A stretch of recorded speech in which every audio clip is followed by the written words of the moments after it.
Chris Rock didn't just make millions laugh. He transformed the deepest wounds of his life into unforgettable comedy. From the unforgiving streets of Brooklyn to the brightest stages on Earth, every joke carried a scar beneath the smile. But now, at the height of a legendary career, he is facing an enemy no audience can laugh away. Cancer has forced Chris Rock into the most personal battle he has ever fought, and this time, there is no script, no spotlight, and no easy escape. For more than 40 years, Chris Rock has stood before sold-out crowds with fearless confidence, delivering brutally honest observations that cut through race, relationships, politics, and the uncomfortable truths many people were afraid to admit. His words didn't simply entertain. They challenged, exposed, and connected millions through laughter born from reality. Behind every standing ovation was a man who understood pain well enough to turn it into something the world could share. That man is Christopher Julius Rock. Raised from humble beginnings and shaped by relentless hardship, Chris Rock climbed to the very top of comedy through determination that never wavered. Now, at 61 years old, he faces perhaps the greatest challenge of his entire life.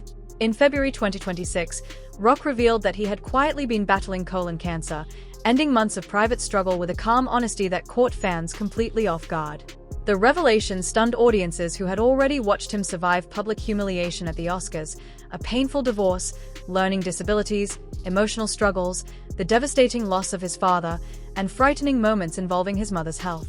Adversity has followed Chris Rock throughout his life, yet he has never hidden from it. Instead, he has built a remarkable career by transforming suffering into unforgettable storytelling. Every setback became another lesson, another routine, another moment that made audiences laugh while quietly confronting painful truths. Whether this newest and most dangerous chapter will become another story of survival remains uncertain. What is certain is that Chris Rock refuses to surrender, and millions around the world are once again watching him fight. To understand the icon the world celebrates today, you first have to meet the frightened little boy he once was. Thin, overlooked, and carrying the weight of being the oldest among 7 children, Chris entered life in circumstances that offered few advantages. He was born on February 7, 1965, in Andrews, South Carolina, to Julius Rock, a hard-working truck driver who also delivered newspapers, and Rose Rock, an educator who later dedicated her career to helping people with intellectual disabilities.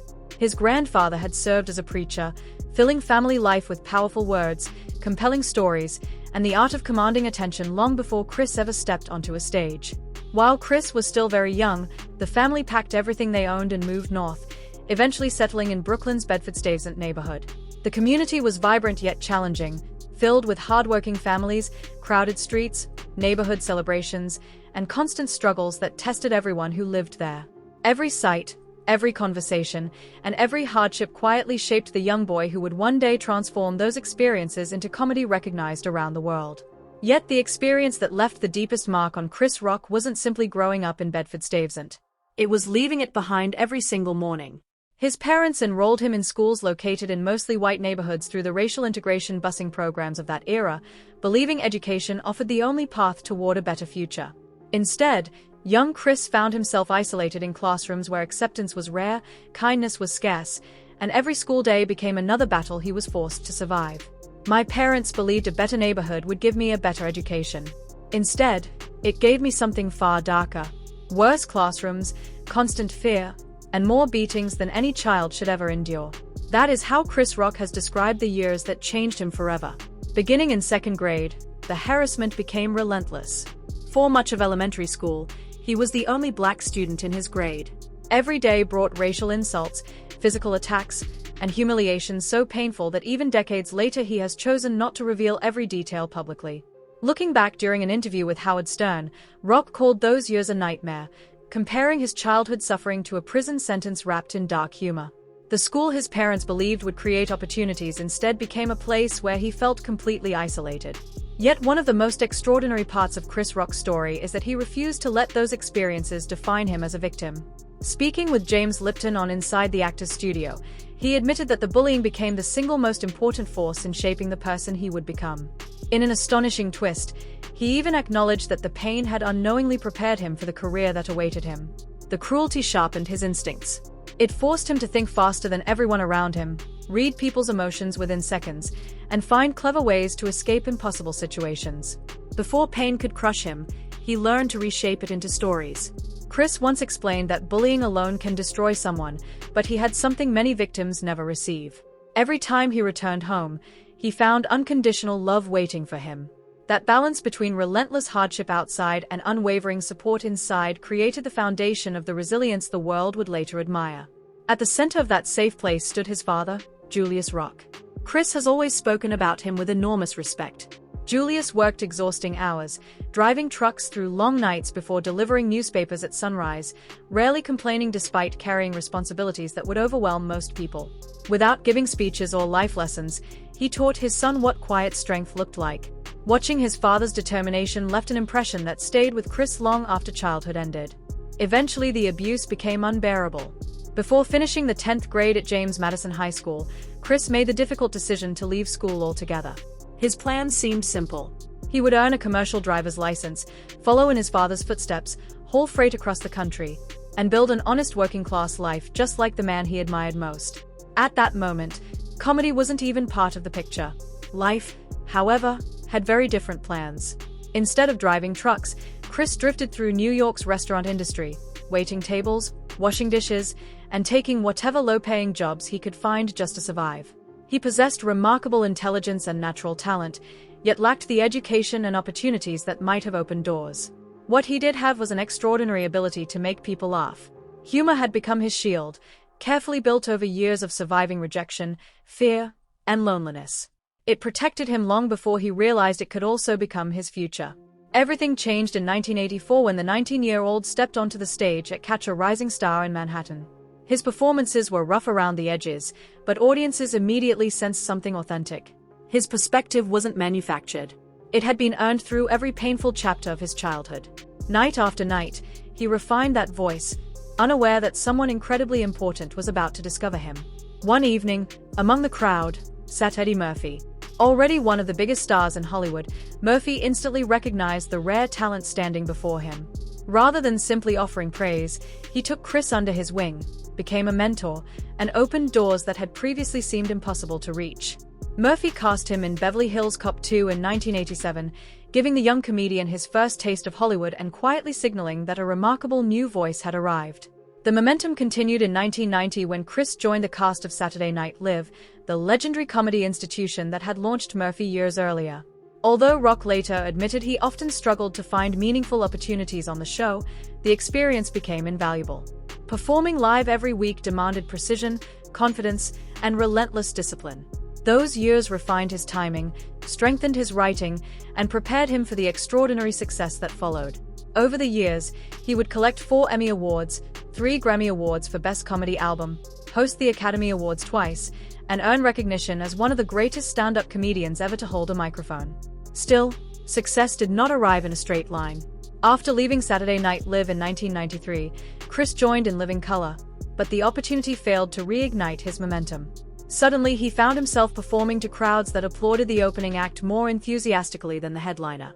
His material wasn't connecting, and the excitement surrounding his career began fading. For someone who had already survived racism, bullying, and years of struggle, it seemed painfully possible that the entertainment industry might simply move on without him. But quitting had never been part of Chris Rock's character. He returned to the road, performing anywhere that would give him a microphone. Small clubs, modest venues, half-filled rooms. It didn't matter. Every performance became another chance to sharpen his craft. He rewrote jokes, abandoned entire routines, experimented with new ideas, and kept chasing the version of himself he knew existed. Deep down, he believed something extraordinary was coming, even if nobody else could see it yet. Then, in 1996, everything changed. Bring the Pain, his second HBO comedy special, exploded onto the national stage and instantly became one of the most influential stand-up performances ever recorded. Filmed at Washington's D.C. Armory, it tackled race, politics, and American society with fearless honesty that left audiences stunned.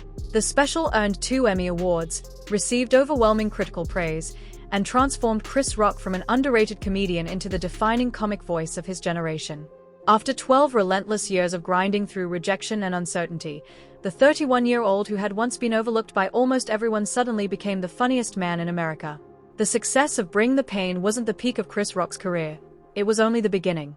What followed was an extraordinary stretch of creativity that cemented his place among comedy's greatest legends. From 1997 to 2000, he hosted The Chris Rock Show on HBO, earning widespread praise for fearless interviews that challenged celebrities, questioned politicians, and pushed conversations far beyond ordinary late-night television. In 1997, he published the best-selling book Rock This, while Hollywood continued opening its doors through roles in Lethal Weapon 4, Dogma, and the cult comedy CB4, a project he not only starred in but also helped write. Every new chapter proved he wasn't simply a comedian, he was becoming one of entertainment's most influential storytellers. His legendary HBO specials kept arriving one after another. Bigger and Blacker, Never Scared, Kill the Messenger, and years later Tambourine expanded his reputation even further. Each performance fearlessly explored race, politics, relationships, class, and the complicated realities of American life with a level of honesty few entertainers were willing to risk. Rather than chasing easy laughs, Chris challenged audiences to confront uncomfortable truths while somehow making them laugh through the discomfort. That rare combination elevated him far beyond stand-up comedy and into the company of history's greatest social commentators. Recognition naturally followed. Chris Rock collected 3 Grammy Awards for Best Comedy Album, returned to host the Academy Awards twice, and earned permanent recognition from both Rolling Stone and Comedy Central as one of the 5 greatest stand-up comedians of all time. Yet one of his most meaningful achievements came through television. He created, produced, and wrote Everybody Hates Chris, the hit sitcom inspired by his own childhood in Brooklyn. Running from 2005 through 2009, the series transformed painful memories into heartfelt storytelling, introducing millions to a fictional version of the lonely young boy who had endured racism, bullying, and rejection years earlier. For Chris, the show became more than entertainment. It allowed him to revisit the darkest corners of his childhood and reshape those painful experiences into stories audiences could understand, relate to, and even laugh about. The neighborhood that once caused him so much suffering became the foundation of one of television's most beloved family comedies. In many ways, every episode represented another step toward healing wounds that had remained open for decades. His career behind the camera expanded just as impressively. Audiences embraced his unforgettable voice work as Marty the Zebra throughout the Madagascar franchise. He surprised critics with dramatic performances, including a standout role in Fargo, appeared in the psychological thriller Spiral, From the Book of Saw, and wrote, directed, and starred in Top 5, a film many reviewers considered his most personal and revealing work. Whether performing, producing, directing, or writing, Chris refused to let anyone define him by a single talent. Despite enormous wealth and worldwide fame, Rock often insisted that success was never measured by money alone. What mattered most to him was meaningful work and the people he loved. Purpose became his greatest luxury. Yet the same fearless honesty that made him successful also made him controversial. His comedy regularly challenged every side of difficult conversations, including his own community. Some accused him of being too harsh, while others praised him for refusing to give anyone immunity from uncomfortable truths. Love him or criticize him, audiences could never ignore him. His influence extended well beyond comedy clubs. He covered the 1996 presidential election for ABC, earned a star on the Hollywood Walk of Fame in 2003, and built an estimated fortune of roughly $60 million after beginning life washing dishes for minimum wage in a Brooklyn restaurant. It was a remarkable transformation. But behind the success, applause, and accolades, Chris was carrying invisible struggles that almost no one fully understood. In 2020, he shared something deeply personal that surprised even longtime fans. During an interview with The Hollywood Reporter, Rock revealed that extensive cognitive testing had led doctors to diagnose him with nonverbal learning disorder, commonly known as NVLD. The evaluation came after someone close to him suggested he might be on the autism spectrum. Instead, specialists identified a neurological condition that explained decades of confusing social experiences. People with NVLD often possess exceptional verbal ability while struggling to interpret facial expressions, body language, emotional tone, and other nonverbal signals that most people process naturally. For someone whose career depended on language, timing, and storytelling, the diagnosis suddenly connected countless pieces of his past. Chris explained that he could understand every word someone spoke yet still missed the emotions hiding beneath those words. It wasn't a weakness he had chosen, it was simply how his brain worked. For the first time in his life, years of awkward relationships, misunderstood conversations, and unexplained social discomfort finally made sense. The diagnosis didn't erase those struggles, but it gave them a name. Chris realized why performing on stage always felt easier than navigating everyday relationships. Comedy offered clear rules. Audiences either laughed or remained silent. Real life demanded emotional instincts he had unknowingly struggled with since childhood. Rather than ignoring the diagnosis, Chris confronted it with remarkable determination. He committed himself to nearly 7 hours of therapy every week, working with multiple therapists to untangle emotional wounds he had carried since childhood. Together they explored the bullying, racism, violence, fear, and trauma he had spent decades transforming into jokes without ever truly healing from them. For years he believed making people laugh meant he had already moved on. Therapy forced him to admit the painful truth: he had never actually processed what happened. The fear had simply learned to hide behind the applause. Before beginning therapy, Chris often described himself as constantly alert, restless, and unable to completely relax, as though danger could appear at any moment. But gradually, something changed. The anxiety that had followed him since childhood finally began to loosen its grip. For perhaps the first time in decades, Chris Rock wasn't just performing happiness for the world. He was finally beginning to experience a sense of peace for himself. Chris Rock's journey has never been defined by comfort.